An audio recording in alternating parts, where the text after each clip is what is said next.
नमस्कार साथियों, मेरा नाम है आयुब खान। जैसे कि हमने पिछली क्लास में पूरा पाषाण काल के बारे में जान लिया था, आज हम मध्य पाषाण काल की चर्चा करेंगे। जैसा कि मैंने आपको बताया था पीछे वाली कक्षा में, मानव इतिहासकारों ने पाषाण काल को दो भागों में विभाजित कर दिया। पाषाण काल को जॉन लुआग ने दो भागों में वर्गीकृत कर दिया। एक तो पूरा पाषाण काल, दूसरा नवपाषाण काल। लेकिन आगे के जो विद्वान है उन्होंने एक और श्रेणी जिसे संक्रमणकालीन काल कहा गया या फिर मध्य काल कहा गया, मध्य पाषाण काल कहा गया, मध्य पाषाण काल कहा गया। तो जॉन लुआक ने जब पाषाण काल को दो भागों में बांट दिया था तो मध्य पाषाण काल लाने की क्या जरूरत थी, क्यों मध्य पाषाण काल को लाया गया, पहले ये जान लेते हैं हम। तो मध्य पाषाण काल को लाने का सबसे बड़ा कारण यह रहा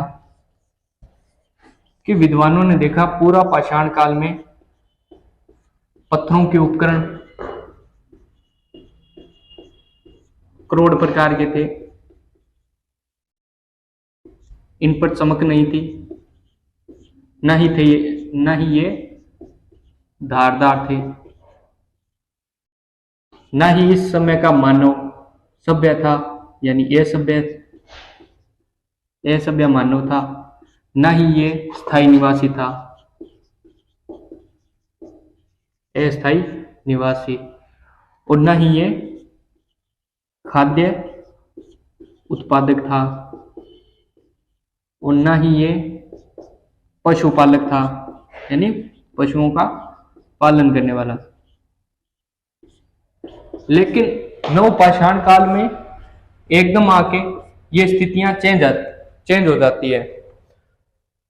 उपकरण थे वो करोड़ से करोड़ हट गए, उपकरण चमकदार होने लगे, धारदार होने लगे, नुकीले होने लगे, छोटे उपकरण होने लगे, मानव सभ्य होने लगा। नवपाषाण काल में मानव ने स्थायी निवास बनाकर रहने लगा, मानव खाद्य उत्पादक की श्रेणी में आने लगा, वह पशुपालन भी करने लगा। एकदम नवपाषाण काल में आके इतने बड़े परिवर्तन कैसे हो सकता है?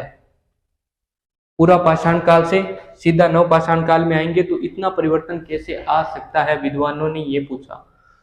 तो विद्वानों को लगा कि एक बीच का पीरियड, एक टाइम पीरियड रहा है पूरा पाषाण काल से लेकर नवपाषाण काल, इसके बीच में एक 3000 साल का गैप रहा है। 3000 ईयर्स का एक गैप है। इस गैप के अंदर मानव थोड़ा थोड़ा सभ्य होने लगा, थोड़ा थोड़ा स्थायी निवास भी करने लगा, खाद्य उत्पादक के रूप में जो जंगली फसलें थी उनका उनको भी यूज करने लगा, पशुपालन भी ये स्टार्ट कर दिया था इस टाइम मानव ने। तो उन्होंने सोचा क्यों ना एक संक्रमणकालीन स्थिति को अपनाया जाए, जहां मानव स्थायी निवासी भी है, मानव अस्थायी निवासी भी है, मानव सभ्य भी है, मानव असभ्य भी है, मानव खाद्य उत्पादक है भी, यानी जो जंगली कृषि होती है ना उस पर निर्भर रहता है इस काल में मानव। तो खाद्य उत्पादक की श्रेणी में भी आ गया और पशुपालक के रूप में जब उनके पास अन्न ज्यादा हुआ तो वो पशुओं को खिलाने लगे, इसलिए पशु मानव के आसपास ही रहने लगे, तो वो पशुपालक के रूप में भी उभरा। तो ये 3000 साल ये क्या था? एक संक्रमणकालीन काल था। ये 3000 साल क्या थे? संक्रमण काल थे। इस संक्रमण काल में मानव ने बहुत कुछ किया खाद्य उत्पादक के रूप में, या जो जो किया वो आज हम पढ़ेंगे। और इसी संक्रमण काल को आगे नाम दिया गया मध्य पाषाण काल। ठीक है, ये तो आगे के मध्य पाषाण काल की आवश्यकता क्यों पड़ी, क्यों इस काल को बनाया गया विद्वानों के द्वारा, तो इसके बारे में कुछ जान लेते हैं मध्य पाषाण काल के बारे में। तो मध्य पाषाण काल के बारे में पहले जानने से पहले हम देखेंगे इसे अन्य नाम से क्या जाना जाता है, तो वो आपको बता दिया मैंने, संक्रमण काल के नाम से भी जाना जाता है। ठीक है, अब मध्य पाषाण काल में ऐसा क्या हुआ कि मानव खाद्य संग्राहक से खाद्य उत्पादक की स्थिति में पहुंच गया। मानव सभ्य होने लगा। ऐसा क्या हुआ कि मानव की जनसंख्या एकदम बढ़ने लगी? तो इसके पीछे मेन फैक्टर माना जाता है जलवायु परिवर्तन को। जलवायु परिवर्तन को। मानव जो पूरा पाषाण काल में था, उस समय था हिमयुग। उस समय कौन सा युग था? हिमयुग। कौन सा हिमयुग? प्लीस्टोसीन। प्लीस्टोसीन हिमयुग था, जहां पर क्या था, सभी जगह पर बर्फ जमी रहती थी। सभी जगह पर, लगभग जगहों पर बर्फ जमी रहती थी और थोड़ा सा पार्ट था जहां पर मानव निवास कर सकता था। मानव को पानी, मृदा और वायु एक स्थान पर मिल पाते थी और खाना भी और रहने की जगह भी एक स्थान पर मिल पाती थी। इसलिए सीमित स्थान था जहां पर मानव निवास कर सकता था। बर्फ का युग था। लेकिन इस काल में, मध्य पाषाण काल में आकर ये युग चेंज हो जाता है। हिम युग से यह सामान्य युग बन जाता है। और युग कौन सा बनता है इस समय? होलोसीन। होलोसीन युग बन जाता है। बर्फ धीरे धीरे छटने लगती है। बर्फ हटने लगती है। बर्फ हटने की वजह से क्या होगा? पानी ज्यादा होगा, नदियों का उद्भव होगा, साथ ही साथ मानव के जीवों का निर्माण होगा। भूमि अब जब पहले बर्फ से ढकी हुई होती थी, अब ये बर्फ से नहीं ढकी हुई, यहाँ पर पर्याप्त रूप में वर्षा भी हो रही है, तो यहाँ पर जंगली फसलों की किस्में उगने लगेगी। अब इसको मानव धीरे धीरे उपयोग में लाने लगेगा। ठीक है, तो ये इस होलोसीन जलवायु के परिवर्तन का परिणाम है कि जंगली किस्म का उत्पादन भी होने लगा, फसल का उत्पादन भी होने लगा। मानव के पास अब ज्यादा अन्न होने लगा, मानव के पास ज्यादा फसल होने लगी। अब जब ज्यादा फसल करेगा तो मानव बचा हुआ जो खाना है वो फेंक देता था। तो वो फेंकता था, फेंकने पर क्या, ये लो भेड़ आ गई एक हमारी, ये भेड़ आ गई, ये भेड़ खा लेती थी, कुत्ता खा लेता था, जंगली जो क्या पालतू सुअर खा लेता था, या फिर बतख बुतख वगैरह वो चीजें आ गई, पक्षी आ गए, चिड़िया आ गई, तो वो खा लेते थे। इसलिए मानव पशुपालन के रूप में भी उभरा। मानव क्या हो गया? पशुपालक हो गया। ठीक है, अब जब मानव के पास यह बचा हुआ खाद्यान्न है तो इसका उपयोग मानव करने के लिए, मानव अब सोचेगा कि हमारे पास तो पर्याप्त खाना है, पर्याप्त खाना है, तो इसमें क्या होगा कि भाई कोई नहीं, पहले जहां एक बच्चा कर रहे थे अब 2 बच्चे कर लो, तो भी खाना तो हमारे पास पर्याप्त है। पहले खाना नहीं था तो एक ही बच्चा करते थे, या फिर 4-5 कर दिए बच्चे, लेकिन जिंदा इनमें से एक ही रहता। क्यों? क्योंकि खाना नहीं था। लेकिन अब क्या हो रहा है, अब ये 2 करे तो भी खाना इनके पास पर्याप्त है, अगर 3 भी कर ले तो भी इनके पास खाना पर्याप्त है और ये जी भी जाएंगे। तो इससे क्या हुआ? जनसंख्या भी बढ़ने लगी, जनसंख्या बढ़ने लगी, सिर्फ एक जलवायु परिवर्तन के कारण, होलोसीन युग के कारण। इस होलोसीन युग के कारण ये सब होने लगा। अब इसके अलावा इस काल के उपकरणों को कैसे प्रभावित किया इस जलवायु ने?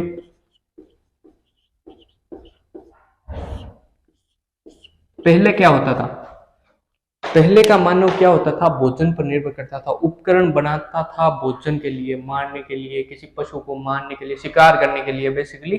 तो वो सीधे क्रोड पत्थर, जो बड़े बड़े पत्थर होते हैं जो प्रकृति द्वारा निर्मित होते हैं, जैसे थे उनको वैसे चक लेता था, उठाकर ऊंची पहाड़ी पर चला जाता था। कोई नीचे, अगर जैसे कोई नीचे सुअर जाता हुआ होता था, या फिर कोई भेड़, कोई कछुआ, कुछ भी जाता हुआ होता था नीचे, पहाड़ी के नीचे से, तो ऊपर वो पहाड़ी से पत्थर फेंकता, पत्थर गोल होता, रुड़कते रुड़कते पहाड़ी से बहुत तेज गति से जाता और जोर से उस जानवर से टकराता तो जानवर था वो मर जाता।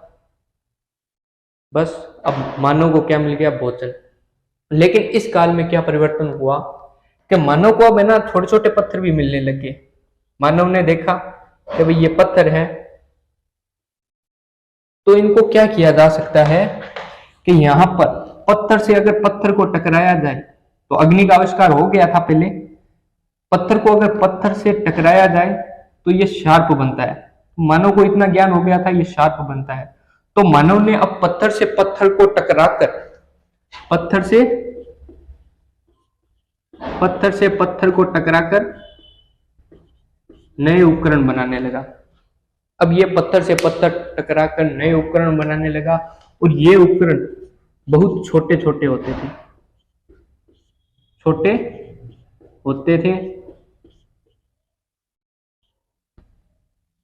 नुकीले भी होते थे। इन उपकरणों में कौन कौन से उपकरण आते हैं तो उपकरणों के नाम लिख देता हूं मैं। बर्मा, खुरचन, बरखी, ये 3 प्रकार के उपकरण थे। अब इसके अलावा हम तकनीकी परिवर्तन के बारे में भी पढ़ेंगे। इस काल का मानव ने क्या तकनीकी परिवर्तन कर लिए, मानव ने उपकरणों का निर्माण तकनीकी परिवर्तन के द्वारा कैसे किया, ये जानेंगे। तो मध्य पाषाण काल के बारे में अब हम पढ़ेंगे तकनीकी परिवर्तन। तकनीकी परिवर्तन में हमारे को देखने में क्या मिलता है, सबसे पहले उपकरण के बारे में जान लेते हैं। तो उपकरण, इस काल के उपकरण जो थे वो 1 सेंटीमीटर से लेकर 5 सेंटीमीटर तक के बनाए जाने लगे, यानी छोटे छोटे उपकरणों का निर्माण होने लगा। अब इस काल के जो उपकरण थे वो अज्यामितीय से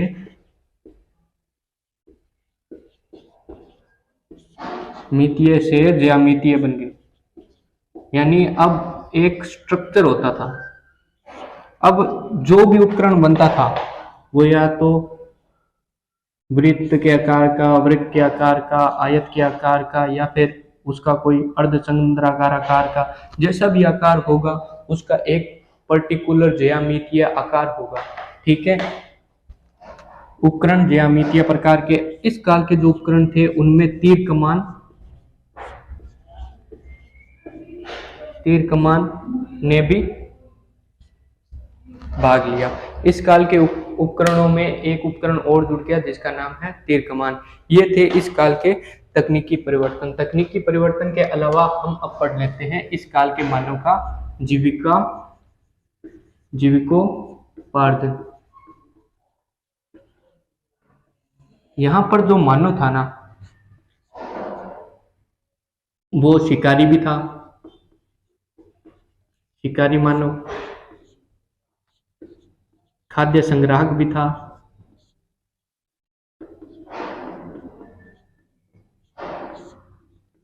प्लस इस काल में एक जो महत्वपूर्ण जो एक पॉइंट जुड़ा वो था खाद्य उत्पादक। मानव इस काल में अप्रत्यक्ष रूप से खाद्य उत्पादक बन गया, अर्थात इस काल में वो कृषि करने लगा, लेकिन प्रकृति की मदद से। मतलब प्रकृति ही फसलों को उगाती थी, मानव का कोई सहयोग नहीं था फसलों को उगाने में। बस मानव इन कृषि की जो फसलें थी उनका उपभोग करता था।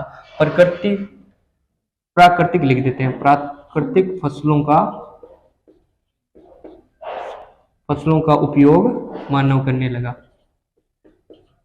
अब इन प्राकृतिक फसलों का उपयोग करने से आपको पता है जनसंख्या बढ़ी, क्योंकि खाद्य उपलब्धता बढ़ेगी तो जनसंख्या बढ़ेगी, ऑब्वियस बात है। जनसंख्या बढ़ेगी। ठीक है, इसके अलावा खाद्यान्न उपलब्धता बढ़ने से क्या होगा कि परिवार में जो लोग हैं उनको खाली समय मिलेगा तो इनमें क्या आएगा, मनोरंजन की भावना उमड़ेगी। मनोरंजन कैसे किया जाए, खाली समय का उपयोग कैसे किया जाए, तो मनोरंजन होगा। मनोरंजन के अलावा शिकार होगा खाली समय को बिताने के लिए, और खाली समय होगा तो क्या होगा, स्त्रियां, पुरुष, बूढ़े या जो स्त्रियां हैं वो परिवार पर ज्यादा ध्यान दे सकेंगी। इस काल में ही ये अवधारणा विकसित होती है कि स्त्री या बूढ़े परिवार में उनके बच्चों का पालन पोषण करते हैं और घरेलू काम को संभालते हैं। यह सिर्फ एक जलवायु परिवर्तन जिसके कारण प्राकृतिक फसलों का उपयोग मानव करने लगा, खाद्य उत्पादन बढ़ा, जनसंख्या बढ़ी, साथ ही साथ खाद्य उपलब्धता बढ़ने से खाली समय मिला, खाली समय में मनोरंजन के रूप में ये क्या करेंगे, चित्रकारी, भीमबेटका की गुफाएं, चित्रकारी करेंगे। चित्रकारी के अलावा कुछ साज सज्जा का काम करेंगे, यानी सजना धजना। औरतें एवं पुरुष दोनों ही सजे धजेंगे, मन के हार बनाएंगे, कंठहार बनाएंगे, जो भी है वो करेंगे। ठीक है। अब जीविका पार्जन के अलावा अब हम पढ़ेंगे समाज के बारे में। इस काल का समाज कैसा था? इस काल के समाज में पहली बात तो खाली जब समय मिला या फिर खाद्यान्न की उपलब्धता हुई, जनसंख्या बढ़ी, तो जनसंख्या बढ़ने से क्या होगा कि परिवार की अवधारणा आएगी। कौन सी अवधारणा आएगी? परिवारवाद। परिवारवाद बढ़ेगा। ठीक है। इसी के साथ इसी काल में मानव में प्रकृति के प्रति अपने क्या नाम है, प्रकृति के प्रति ईश्वरीय भावना आई। प्रकृति के प्रति ईश्वरीय भावना, यानी प्रकृति हमारी देवता है, ये भावना इसी काल में आई। इसके अलावा पुनर्जन्म की अवधारणा विकसित हुई। पुनर्जन्म के साथ साथ मरने के बाद एक जन्म होता है जिसे बोलते हैं पारलौकिक जन्म।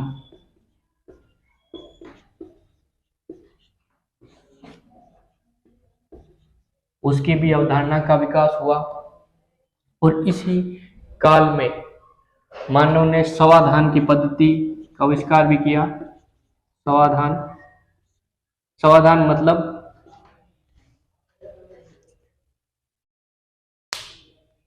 जो शव है उसको मिट्टी में गाड़ना या फिर उसकी कलश को, यानी उसको जलाकर मानव को उसके जो अस्थियां थी वो एक पोटली में डालकर या फिर एक मर्दबांड में डालकर उसको जमीन में गाड़ा जाता था, जिसे कहते हैं समाधान।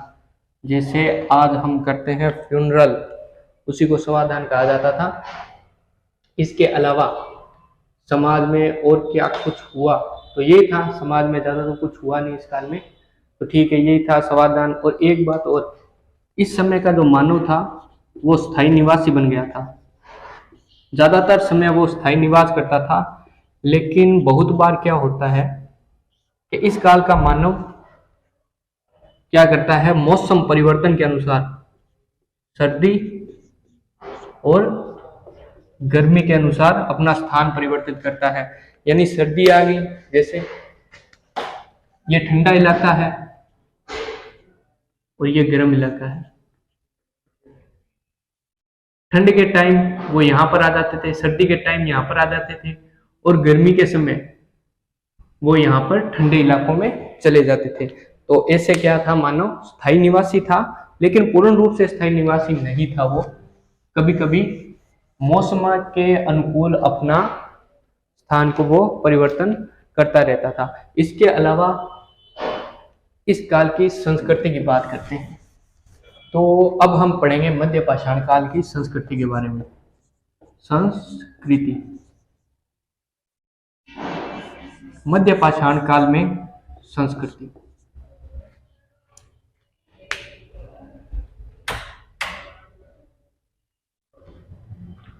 मध्य पाषाण काल में संस्कृति, तो संस्कृति के रूप में इसमें हम तीन चीजें पढ़ेंगे। तो पहली चीज,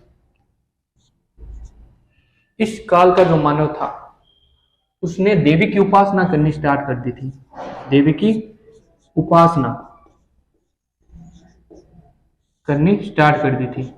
यह जानकारी हमें कैसे मिलती है और कहां से मिलती है, तो यह जानकारी हमें मिलती है बागौर से। बागौर, भीलवाड़ा, राजस्थान। बागौर राजस्थान से मिलती है हमारे को। और यहाँ पर क्या मिलता है हमारे को, एक देवी की प्रतिमा मिलती है, देवी की प्रतिमा। तो इसी आधार पर इतिहासकार है उन्होंने बताया कि मध्य पाषाण कालिक मानव जो था वो देवी की उपासना करता था। दूसरा, इस समय का जो मानव था उसका अगले जन्म पर विश्वास था, अगले जन्म में विश्वास उत्पन्न हुआ। ये कैसे पता चला विद्वानों को कि इस काल का मानव अगले जन्म में विश्वास रखता था? तो इस काल में जिस समाधान पद्धति का उपयोग किया गया था उस समाधान पद्धति में मृत्यु हुई है, वह आदमी, पुरुष, महिला जो भी था उसको दफनाया जाता था। उसको दफनाने के साथ साथ में उपकरण और कुछ खाने की चीजें, खाने की वस्तुएं इसके साथ दफनाई जाती थी। तो इतिहासकार ने कहा कि ये उपकरण और खाने की वस्तुएं इसलिए दफनाई जाती थी क्योंकि पाषाण कालिक, मध्य पाषाण कालिक जो मानव था उसका विश्वास अगले जन्म में था कि परलोक में जाकर भी कोई जन्म होगा तो उसको खाने के लिए कुछ वस्तु चाहिए होगी और खाने को बनाने के लिए कुछ उपकरण, मर्द बांड चाहिए होंगे, मिट्टी के बर्तन चाहिए होंगे। तो उन्होंने जो मरा उसके साथ में इनको भी गाड़ दिया। इसके अलावा इस काल का मानव चित्रकला भी करने लगा। ऑब्वियस सी बात थी, जब कोई लिपि नहीं थी तो मानव ने चित्रकला के द्वारा अपने भाव को व्यक्त किया। तो चित्रकला में इन्होंने खरगोश, कछुए,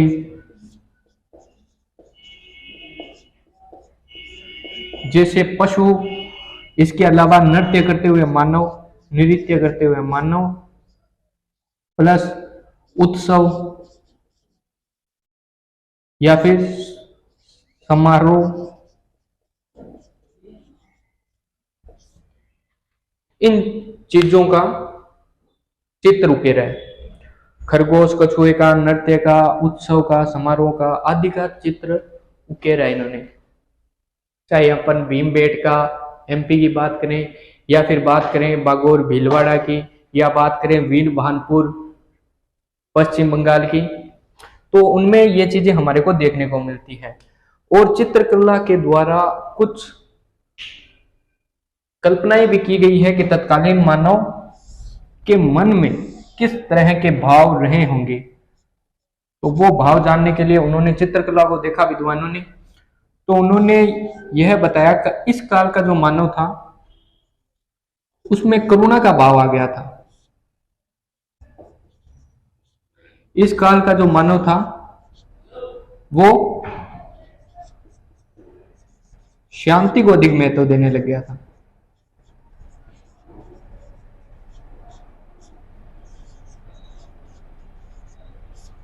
इस काल का जो मानव था उसमें सामूहिकता की भावना आ गई थी।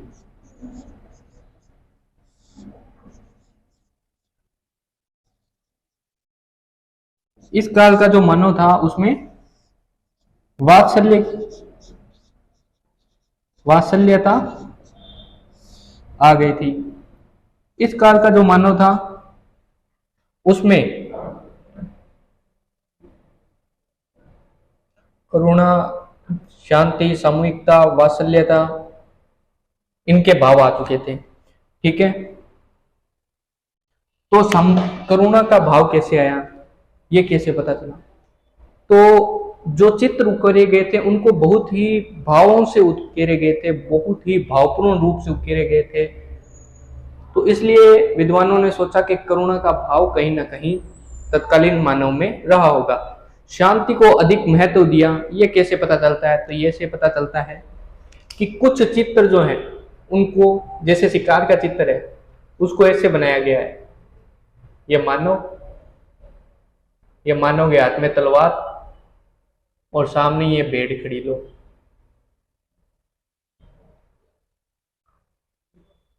ये भेड़, ऐसे चित्र बनाए गए हैं। जबकि जो शांति प्रिय उत्सव के चित्र थे तो उनको बहुत ही अच्छे ढंग से बनाया गया है, उसमें विभिन्न रंगों का भी इस्तेमाल किया गया है।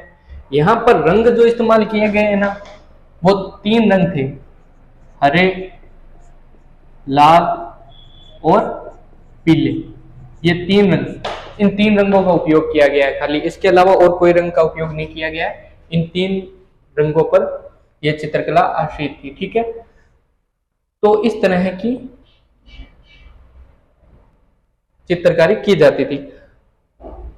तो विद्वानों ने सोचा कि ये शिकार को कम महत्व देते थे, यानी शांति प्रिय थे, ये शिकार को कम महत्व देते थे और शांति को अधिक महत्व देते थे, इसलिए ये इस समय का जो मानव था वो शांति काल को अधिक महत्व देता था, इन्होंने ये सोचा। और सामूहिकता की भावना ये कैसे पता चली, तो यहाँ पर उत्सवों के चित्र बहुत है, समारोह के चित्र बहुत है, बहुत से लोग इकट्ठे हो जाते थे, इकट्ठे होकर वो कोई उत्सव बनाते या कुछ समारोह बनाते या फिर रात्रि भोज करते, कोई भोज रखते यानी खाना रखते, सामूहिक पार्टी रखते। आज की भाषा में बात करें तो आधुनिक भाषा में तो पार्टी रखते थे। तो ऐसे पता चलता है कि उनमें सामूहिकता की भावना ज्यादा थी। और वात्सल्यता की भावना कैसे पता चलता है, क्योंकि माँ के हाथ में एक पुत्र गोद में खेल रहा है, उससे पता चलता है। ऐसे बहुत से चित्र हैं, माँ के हाथ में बच्चा खेल रहा है, माँ की गोद में बच्चा खेल रहा है, माँ स्तनपान करवाती हुई बच्चे को, यह भी दिखाई दे रहा है, माँ किसी बच्चे को खिला रही है, लड़की किसी बच्चे को खिला रही है, तो वात्सल्य की भावना। और एक और आती है इसमें, ले की भावना, ले की प्रवृत्ति। ले की प्रवृत्ति का अर्थ हो गया, अगर कोई व्यक्ति मंत्रमुग्ध होकर एक ही लय में आगे की ओर बढ़ता जाता है, जैसे हम नृत्य करते हैं, कान में ईयरफोन हो गए या फिर स्पीकर हो गए या फोन, मोबाइल फोन में कोई गाना बज रहा है, तो अपने आप ही करने लग जाते हैं। तो वो क्या है, एक लय है, उसको सुना हमने, उस लय में हम भी चलते गए, तो ये लय की भावना होती है, एक समान स्थिति में चलना। तो वो लय की भावना है, वो यहां से विकसित हुई। और ये कैसे पता चलता है कि लय की भावना थी, तो नृत्य हो गया, इससे पता चलता है कि तत्कालीन मनुष्य में लय की भावना थी। तो ये थी हमारी संस्कृति। अब हम मध्य पाषाण कालिक स्थलों के बारे में जानें। तो पहले हम भारत का नक्शा बना लेते हैं, मैप बनाते हैं भारत का, उसके बाद में हम मैप पर ये सब पढ़ेंगे।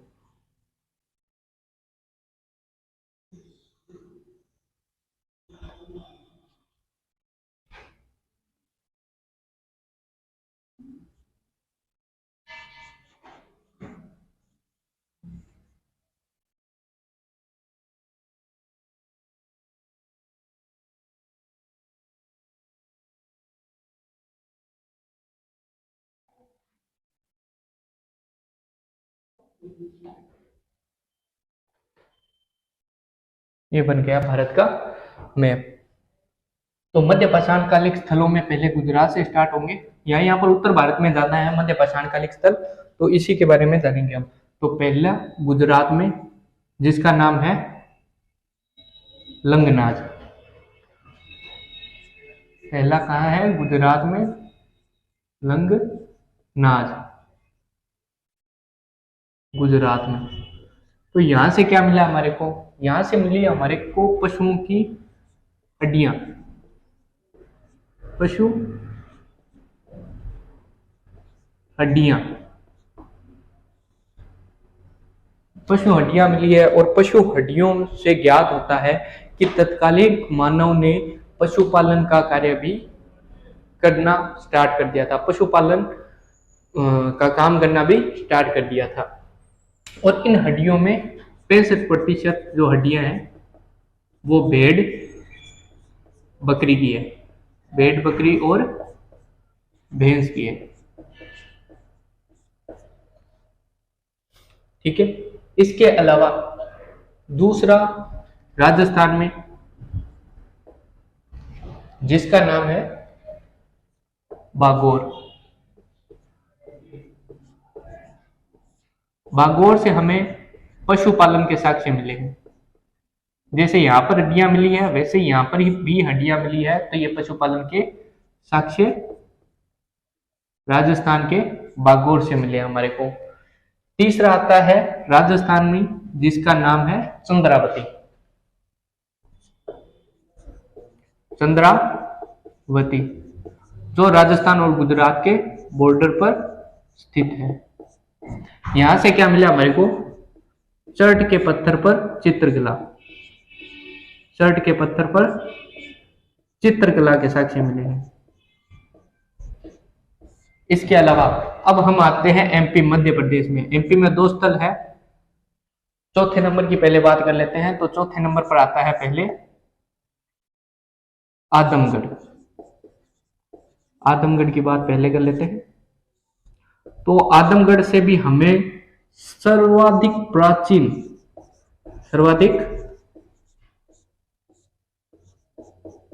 प्राचीनतम पशुपालन के साक्ष्य मिले हैं भारत के।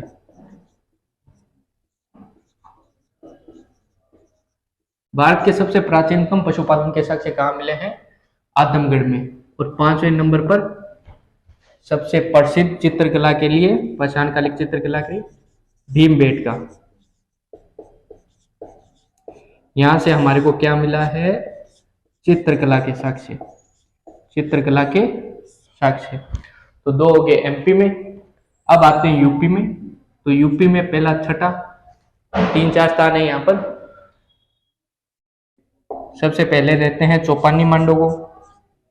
चौपानी मांडो।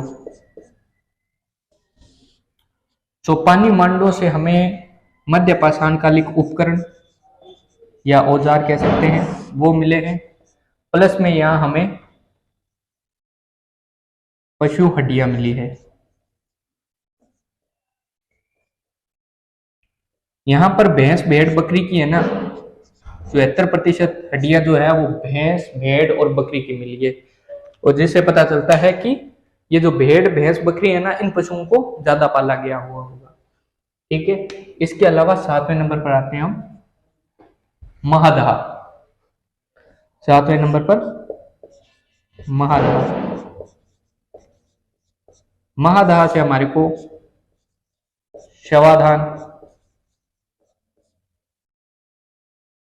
समाधान मिला है। प्लस हमारे को मिला है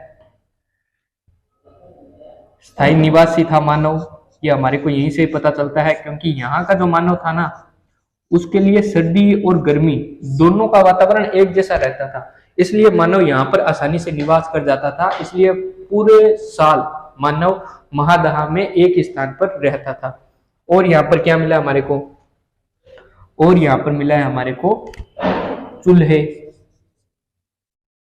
चूल्हे मिले हमारे को यहाँ पर। तो इससे पता चलता है कि तत्कालीन मानव ने आग का उपयोग करना सीख लिया होगा। आविष्कार तो वो पूरा पाषाण काल में ही हो गया था। उत्तर पाषाण काल आते आते वो कुछ यूज भी करने लगे, और मध्य पाषाण काल में उसका पूरा यूज करने लगे। ठीक है, आग का। इसके अलावा यहां से हमारे को कंठाहार मिले हैं। कंठ के जो हार है ना वो मिले, कंठाहार। और ये किस के बने हुए थे? तो बारहसिंगा एक जानवर था, उसकी हड्डियों से आभूषण बनाए जाते थे, यानी कंठाहार। कंठ के जो हार है उनको बनाया जाता था। अब आते हैं 8वें नंबर के स्थान पर, जिसका नाम है सराय नहराय। ये भी यूपी में ही है। ये भी यूपी में ही है। और यहां से हमारे को युद्ध के साक्ष्य मिलते हैं। युद्ध के साक्ष्य कैसे मिलते हैं? एक मानव है, कंकाल मिला है। मानव तो क्या है? वो कंकाल मिला है। कंकाल के सिर पर एक चोट है, जिसको बताया जाता है कि वो तीर कमान का घाव है। तो उसके आधार पर बताया जाता है विद्वानों द्वारा कि हो सकता है वो युद्ध में भागीदार हो, कोई आपस में दो गुटों के बीच कोई चीज को लेकर लड़ाई हुई होगी और उनमें से एक सलट गया होगा। ठीक है, युद्ध के साक्ष्य मिलते हैं। दूसरा, यहाँ पर औजार मिलते हैं। तीसरा, यहाँ पर चित्रकला के भी साक्ष्य मिलते हैं। इसके बाद में अपने आते हैं पश्चिम बंगाल में। पश्चिम बंगाल का एक स्थल है जिसका नाम है वीरभानपुर। यहां से हमारे को पता चलता है कि मध्य पाषाण कालिक स्थल, ये पहले पूरा पाषाण काल में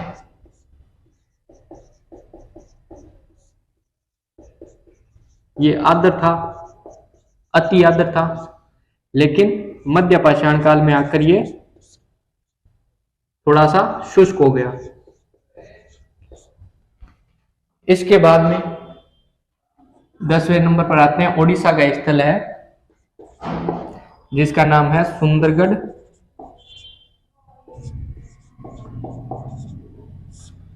और 11वें नंबर पर उड़ीसा का स्थान है जिसका नाम है संबलपुर। यहां से एक ही चीज मिली, दो चीजें मिली है, सेम ही मिली है। एक तो औजार मिले हमारे को यहां से, और दूसरा यहां से मिले हैं चित्र। ठीक है, इसके अलावा महाराष्ट्र में, जिसको हमने पूरा पाषाण काल में भी पढ़ा था, पटने 12वां नंबर का, जिसको नाम दे देते हैं हम 12वें नंबर का पटने। पटने कहाँ है? महाराष्ट्र में। यहां पर हमारे को क्या मिला है? तो यहां पर हमें पाषाण काल के जो तीनों स्टेज है ना, पाषाण काल के तीनों चरण, उन तीनों चरण की जानकारी मिलती है। तो कभी भी पूछ ले कि पटने महाराष्ट्र किस काल का चरण है, तो पाषाण काल के तीनों चरण मिले यहाँ पर। पूर्वा पाषाण काल भी है, मध्य पाषाण काल भी है और नव पाषाण काल भी है। और मिलता क्या है यहाँ से चित्र मिले हमारे को। चित्र, पाषाण कालिक औजार, और औजारों में होते परिवर्तन स्पष्ट दृष्टिगोचर है।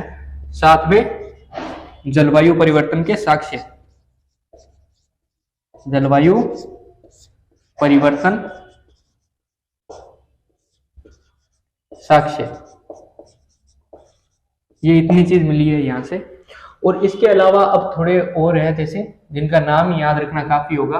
एक है राजस्थान में जिसका नाम है डीडवाना। राजस्थान में एक